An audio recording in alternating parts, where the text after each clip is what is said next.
Welcome to all of you for today's session. Let us start with the starting prayer. I request all of you to just close your eyes and listen to this prayer. I am the I. I come forth from the void into light. I am the breath that nurtures life. I am the emptiness, that hollowness beyond all consciousness. The I, the id, the all. I draw my bow of rainbows across the waters, the continuum of minds with matters.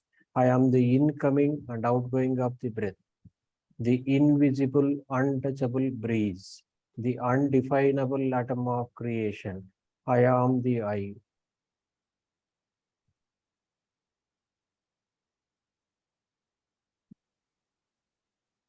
Okay, today's topic is inner child meditation. Before going to do the inner child meditation, let us see what is the inner child, what is the purpose of doing the inner child meditation, why we have to do and how to do. See, here in Hooponopono, when we say the inner child, that means your own subconscious mind. Here in Hooponopono, we have the terminology for the different three layers of the mind. The conscious mind is known as the mother aspect, subconscious mind, the inner child, and the superconscious, the father aspect. And then from there, it will be connected to the divine. These three together, we call it as the soul in India. And soul is just an extension of the divine, the divinity. That means we are not different from the divine. It is only because of our amnesia, we are not able to identify ourselves with the divine, one with the divine or one with the universe, like being a universal beings.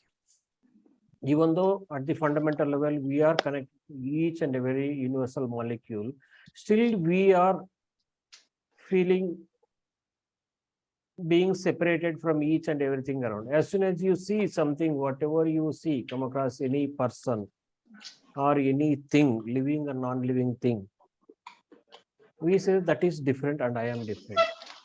When we see another person, then we immediately start assuming that that is different, that person is different and I am different. I'm just meeting all of you. Whenever you want to speak, you can unmute yourself and speak or ask.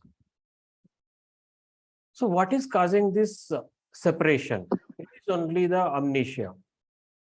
Whenever a person is in the meditative state or the zero state or void or one with the universe, like being a universal being, also called as the infinite being. That means at that time we are connected to each and everything. And at that time, we are not identifying with ourselves with our bodies. Once we are beyond this physical dimension, then we are the spiritual beings. At the meditative state, you must have seen the people are explaining, and when you are meditating, you must have felt that you are as if you feel the body is different and you are the different, and you're just a light being, and there is only one thing, there is no second thing, like that. These are the different experiences when you connect your own self, which you are going to experience. And when it comes to inner child, as a mother aspect, conscious mind has the choice. Either the mother can take care of the child or ignore the child. That is the conscious mind or the intellect, which we use for talking or discussing or reasoning or deciding or for the discrimination. That is the intellect or the conscious mind, which is the mother aspect. And when it comes to subconscious mind is called as the inner child in Hooponopono. And this is the place in subconscious where all the memories from all the lifetimes, since the beginning of the creation, since many lifetime, in each and every lifetime, we have been going through so many experiences. All these incidents or data or program, beliefs, experiences are stored in the form of the memories in this child.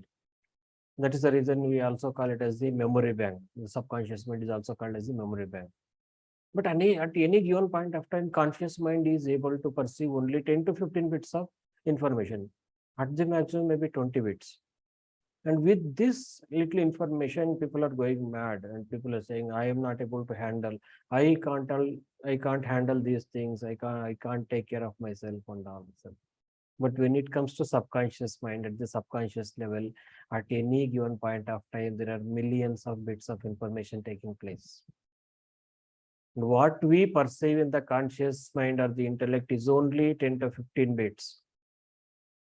But at the subconscious level, millions of bits of information is going on, which we are not aware, which you are not able to access, or which you are not able to perceive when you are with the conscious mind, or when you identify with your own physical brain ego. Here, once again, when it comes to physical brain ego, we use the word physical brain ego, but there is no such thing as a physical brain ego. It is just a memory which is replaying as a physical brain ego. When you see the liberated person, the person who has realized the divine or divinity through spiritual practices, maybe in any path, not only in Hinduism or Christianity or Islam, Zoroastrian or whatever.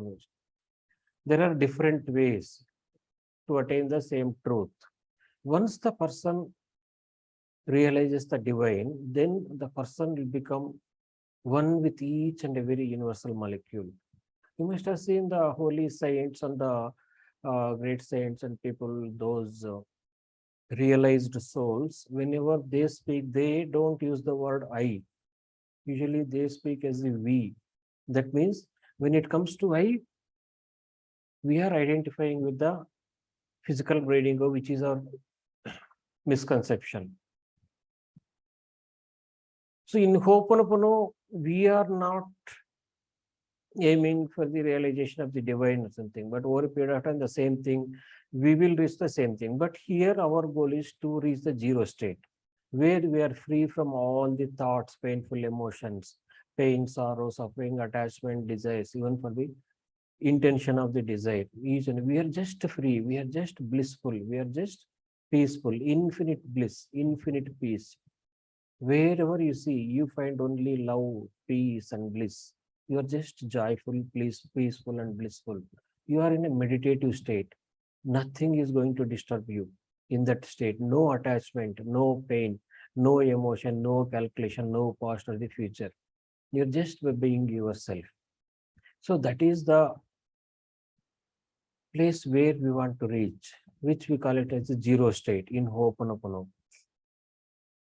So how to reach the state? To reach the state, first we need to identify ourselves, what we are.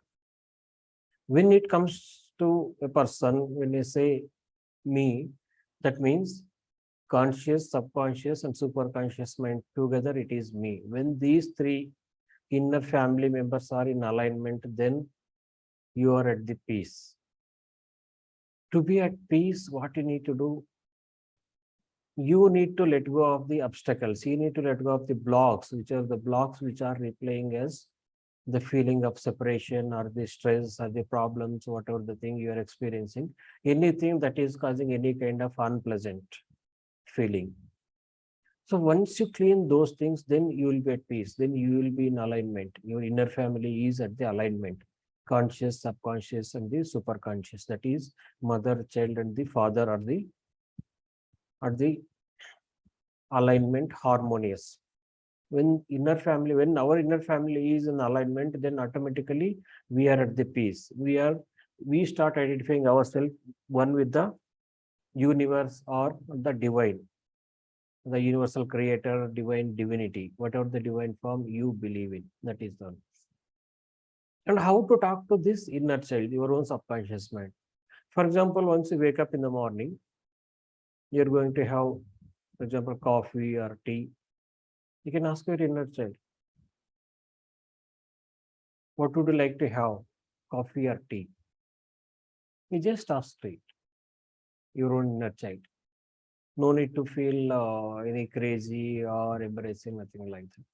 Because initially you may find it difficult to identify your inner child, but over a period of time, it will become a habit. And you start acknowledging the presence of this child. And many times when we start communicating with this inner child, we don't feel any kind of response. It is because for years together, decades and hundreds, centuries together, for hundreds of years in so many lifetimes, we never acknowledge the presence of this being in us. as the inner child. So all of a sudden, when you start talking to the inner child, it won't believe. So it takes time.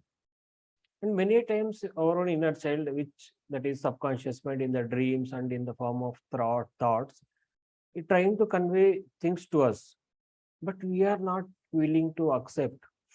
We are just thinking that it may be just a thought or energy, maybe illusion, something like that. How it is possible for me or this one like that. Many times, whenever the person is having a clear dream, and it is so clear that as if it has happened in the conscious life, when you are conscious in your real life, and even after waking up, it will be that dream is so clear. You are able to remember each and every aspect of the dream. So that means this dream is the way your own subconscious mind, your inner child is trying to communicate to you. Subconscious mind is trying to communicate something to you. So in the dream, it is communicating. If the dream is not clear, if you're not able to remember properly, or even though if you remember, it is not so clear, crystal clear, as if it has happened in your real life. If it is not clear, that means you may ignore that meaning. But when it comes to the dreams, which are so clear, and usually those dreams are like feeling light only, no heavy emotions like that. And sometimes, depending on the situations, depending on the thing what your subconscious mind wants to communicate to you, accordingly the dream will take place. And it is a sign that the subconscious mind is trying to communicate to you. That means your inner child is trying to communicate to you.